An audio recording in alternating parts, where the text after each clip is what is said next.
Silas Miller pulled the hammer back on his Remington. The metallic click echoed off the dry, timber walls of the livery stable. He held the barrel an inch from the orphan boy's ear. The boy, Toby, didn't scream.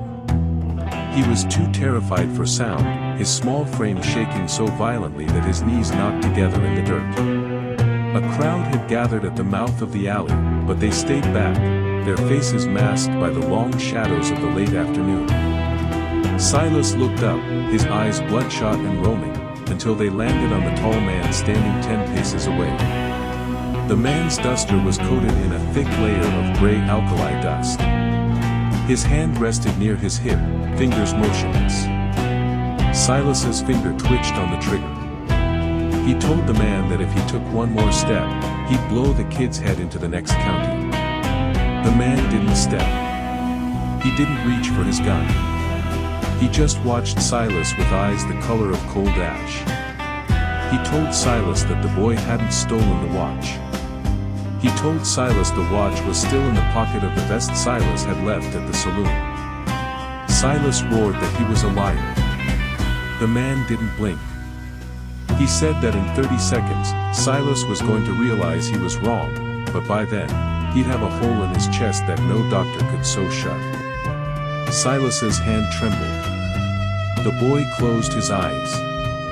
The sun had been a white, punishing disk in the sky 2 days before Cade rode into Oak Haven. If you want to see more stories of the High Plains, hit the subscribe button and turn on notifications. Cade's horse, a buckskin with a black mane, was flagging.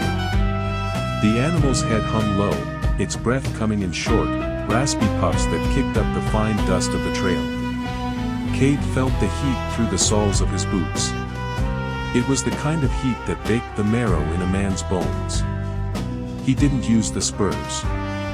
He shifted his weight, signaling the horse toward the line of weather-beaten buildings that made up the town. Oak Haven wasn't much more than a collection of gray boards and rusted tin roofs huddled together as if for protection against the vast, empty flats of the territory. He passed the town sign, which was riddled with bullet holes and hanging by a single rusted hinge. The first thing he smelled was the stench of the tannery, followed by the sweet, heavy scent of pine sawdust from the mill. He saw the boy near the communal well. Toby looked to be about 10, though his face was drawn thin by hunger, making his eyes look too large for his skull. He was wearing a shirt made of grain sacks and trousers held up by a piece of hemp rope. The boy was trying to haul a bucket of water, his small muscles straining against the weight of the windlass. 3 men sat on the porch of the general store, watching the boy struggle. One of them, a man with a bloated belly and a stained buckskin vest, spat a stream of tobacco juice that landed inches from the boy's bare feet. This was Jubal Miller, the middle brother. He laughed, a wet, rattling sound. He told the boy he was moving too slow and that the horses at the livery were thirstier than he was. Toby didn't look up. He kept cranking the handle, his knuckles white and raw. Cade pulled the buckskin to a halt at the trough. He dismounted in one fluid motion, his spurs giving a single, sharp click as his heels hit the hard pack. He didn't look at the man on the porch. He led his horse to the water and waited. The buckskin began to drink, the sound of its gulping loud in the sudden silence of the street. Jubal Miller leaned forward, the chair groaning under his weight. He asked Cade where he thought he was going. Cade didn't answer. He adjusted the brim of his black felt hat, pulling it lower to shield his eyes from the glare. He reached into his pocket, pulled out a clean linen rag, and began to wipe the dust from the horse's neck. His movements were slow and deliberate. The boy lost his grip on the windlass. The heavy wooden handle spun backward with a violent crack, narrowly missing Toby's head before the bucket splashed back down into the darkness of the well. Jubal stood up. He walked down the 3 steps of the porch, his boots thumping on the wood. He grabbed the boy by the scruff of his neck and shook him. He told the boy that since he'd wasted the effort, he'd have to pay for the water. The boy whispered that he didn't have any money. Jubal grinned, showing yellowed teeth. He said he knew that, so he'd take it out of the boy's hide instead. Cade turned. He didn't draw. He didn't square his shoulders. He simply stood there, the rag still in his hand. He told Jubal that the water belonged to the town, not to him. Jubal stopped shaking the boy. He looked Cade up and down. He saw the worn walnut grips of the Colt at Cade's hip. He saw the way Cade stood, perfectly still, like a stone in a river. Jubal asked Cade if he knew whose town this was. Cade said he didn't care. He told Jubal to let the boy go. Jubal's hand dropped to the knife at his belt. He looked back at his two companions on the porch. They were standing now, their hands hovering near their holsters. The air in the street felt like it had been sucked out, leaving a vacuum of tension. Cade didn't move. He told Jubal that he was going to count to 3, and if the boy wasn't back at the well, Jubal was going to find out what his own blood tasted like. Jubal sneered, but there was a flicker of something in his eyes, not fear, but uncertainty. He shoved the boy toward the well. Toby stumbled, falling into the dust. Jubal pointed a finger at Cade and said that his brother Silas wouldn't like a stranger interfering in family business. He turned and walked back to the porch, his movements stiff. Cade walked over to the boy. He didn't offer a hand to help him up. He waited for Toby to find his own feet. When the boy was standing, Cade reached into his vest and pulled out a small tin of salt beef. He handed it to the boy. Toby looked at the tin, then at Cade. He asked why Cade had helped him.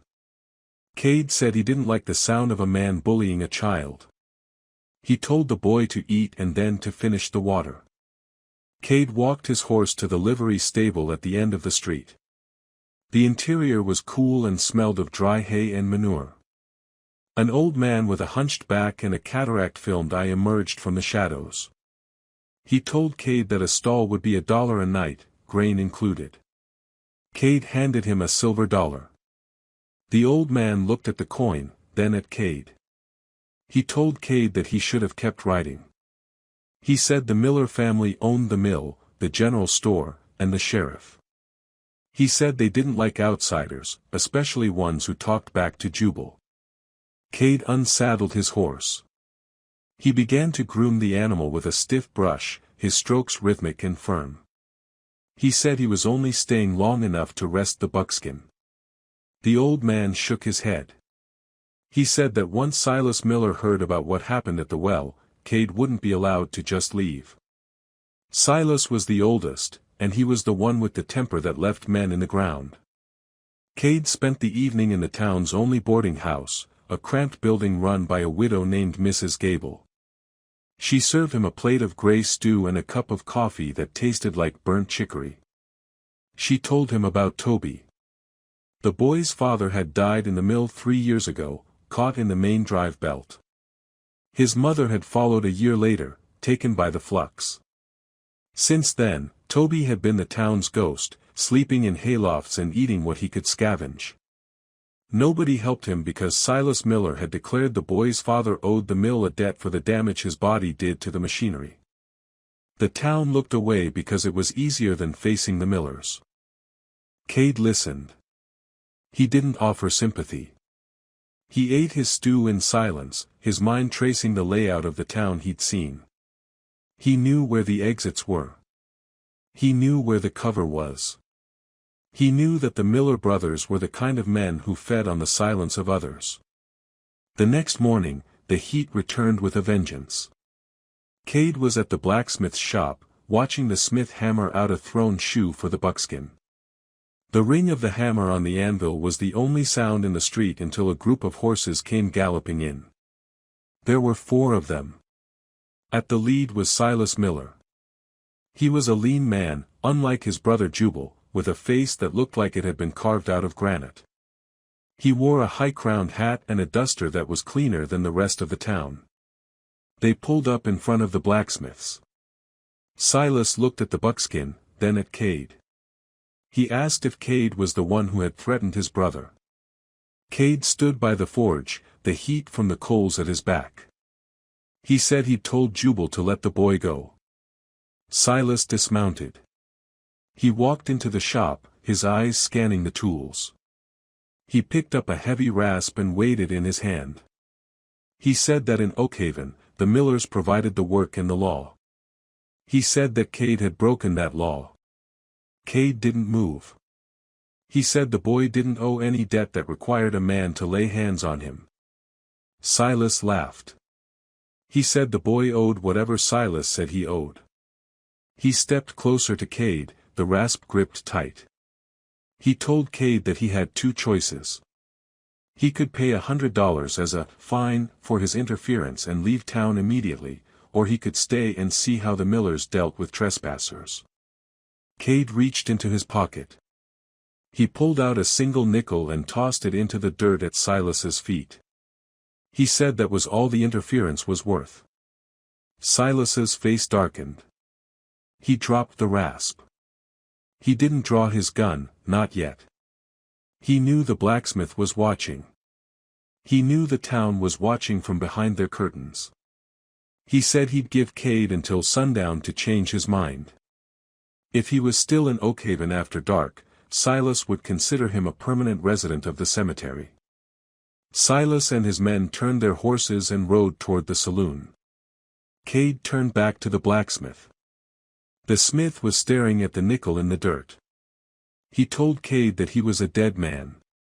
Cade told him to finish the shoe. Cade spent the afternoon sitting on the porch of the boarding house. He cleaned his Colt. He took the weapon apart, piece by piece, laying the cylinder, the trigger assembly, and the frame on the linen rag. He wiped each part with oil, removing every speck of grit. He checked the springs. He checked the firing pin.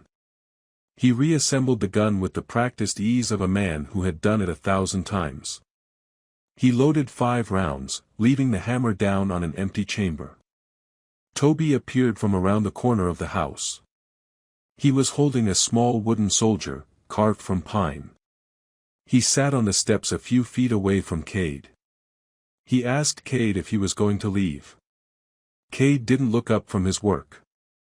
He said he'd leave when his horse was ready. Toby asked if the Millers were going to kill him. Cade stopped moving. He looked at the boy. He saw the bruises on Toby's neck from Jubal's grip. He saw the way the boy's hands shook. Cade told Toby that people only have power if you give it to them. He told the boy to go to Mrs. Gable and stay inside. Toby didn't move. He said he wasn't afraid.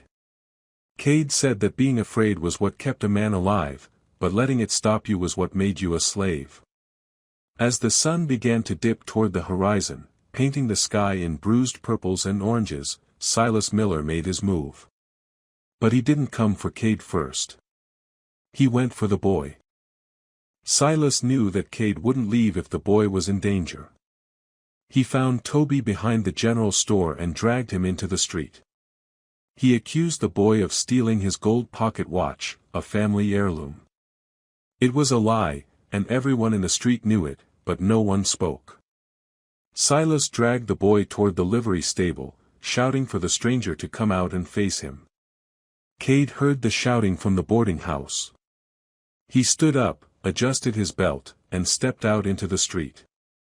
The wind had picked up, swirling the dust into small devils that danced between the buildings. He saw Silas holding the boy, the Remington revolver pressed against Toby's head. Jubal and the youngest brother, Elias, were positioned on either side of the street, rifles in hand. Cade walked down the center of the road. His boots made a rhythmic thud click on the hard-packed earth. He stopped 20 feet from Silas. He didn't look at Jubal or Elias. He kept his eyes locked on Silas. Silas told him to drop his gun belt. He said if Cade didn't, he'd kill the boy right there. This was the moment. Cade's code was a heavy weight. He didn't shoot men who weren't facing him, and he didn't risk the lives of the innocent to save his own skin. He could see Elias to his left, the rifle barrel leveled at his ribs. He could see Jubal to his right. If he drew, Silas would pull the trigger on the boy before Cade's bullet could find its mark. Cade stood perfectly still. The silence stretched. A shutter banged against a window frame somewhere down the street. A crow cawed in the distance. Cade spoke, his voice low and steady. He told Silas that he knew the watch wasn't stolen. He told Silas that if he killed the boy, he'd be a murderer in front of the whole town, and even the Millers couldn't bury that many witnesses. He told Silas to look at the people watching. Silas glanced toward the shadows. He saw the faces of the townspeople. They weren't looking away anymore. They were watching with a cold, simmering resentment. Silas felt the shift in the air. He tightened his grip on the Remington. He said he didn't care about the town. Cade took a step forward. Silas yelled at him to stop. Cade took another step. He said Silas was a coward who hid behind a child because he was afraid of a man who could fight back. He told Silas that he had one chance to let the boy go and draw like a man. If he did, Cade would give him a fair shot. If he didn't, Cade would hunt him down to the ends of the territory. Silas's ego was his weakness. He'd spent years building a reputation as the toughest man in Oakhaven. To have a stranger call him a coward in front of his brothers and the town was more than he could bear. He shoved Toby away. The boy fell into the dirt and scrambled toward the cover of a watering trough. Silas squared his shoulders. He holstered his Remington, his hand hovering over the grip. Jubal and Elias watched, their rifles ready. Cade stood his ground. He told the brothers that if they fired those rifles, they'd be the first to die. He told them this wasn't their fight. Elias, the youngest, felt his hands sweating on the wooden stock of his Winchester. He looked at Cade's eyes, the pale, ash-gray eyes that didn't seem to hold any fear. He looked at Silas. The sun hit the horizon, and for a moment, the world was bathed in a blinding gold light. Silas drew. He was fast, but his movement was jagged, fueled by rage. Cade's draw was a blur, a single, fluid motion that seemed to happen between heartbeats. The crack of the Colt was followed instantly by a second shot. Silas's bullet whistled past Cade's ear, thudding into the wood of the livery stable. Cade's first bullet hit Silas in the shoulder, spinning him around. Cade didn't fire again. He waited. Silas stumbled, trying to bring his gun up with his left hand. Jubal raised his rifle. Cade turned, his Colt barking once. The bullet struck the receiver of Jubal's rifle, shattering the mechanism and sending shards of metal into Jubal's face. Jubal fell back, howling, clutching his eyes. Elias froze.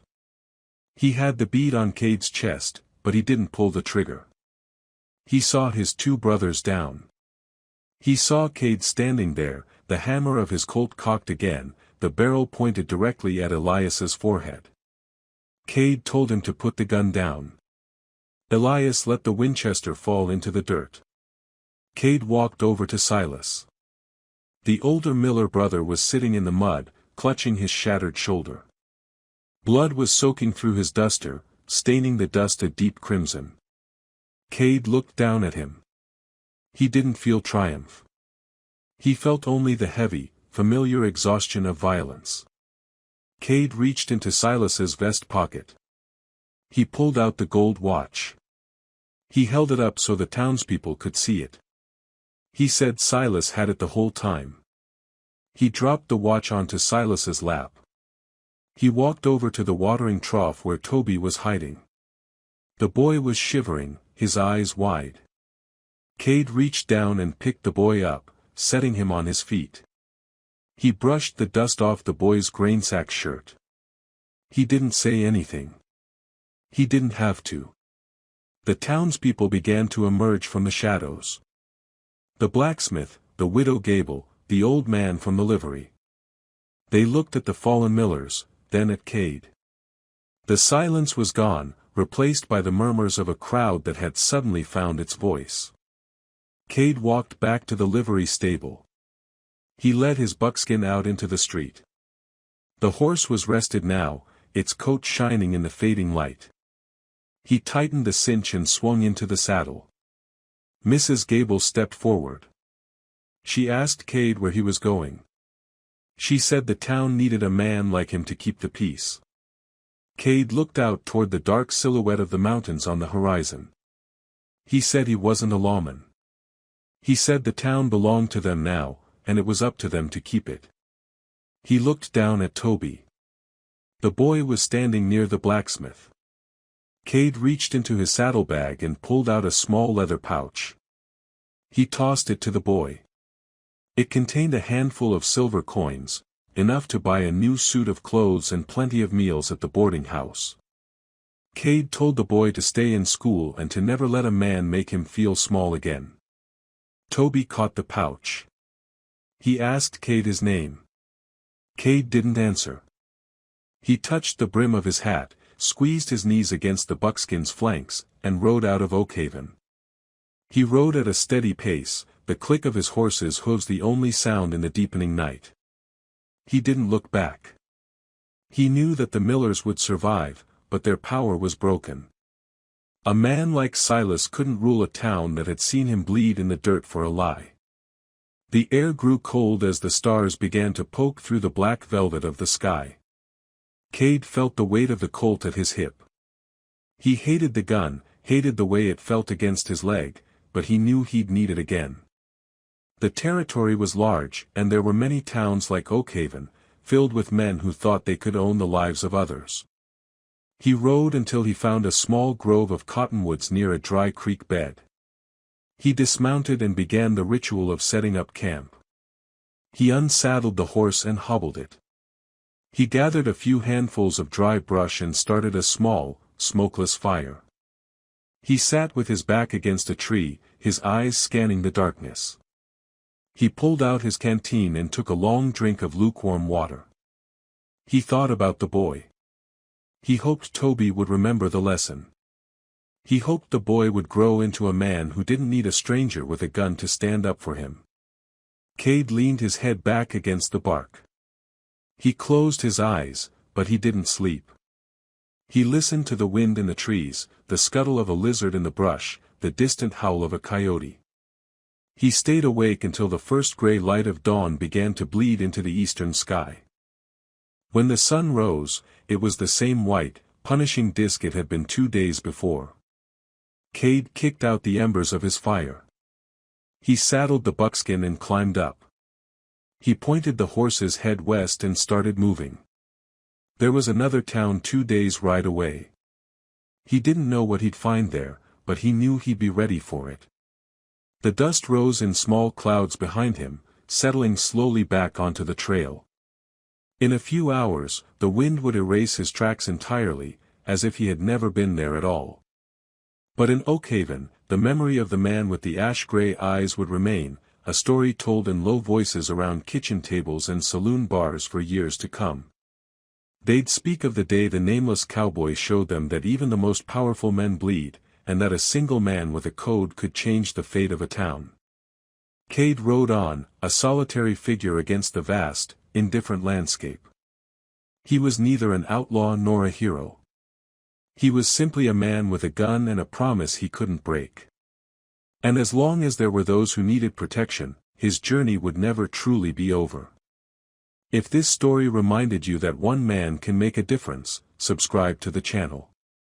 Turn on notifications so you don't miss the next legend of the frontier.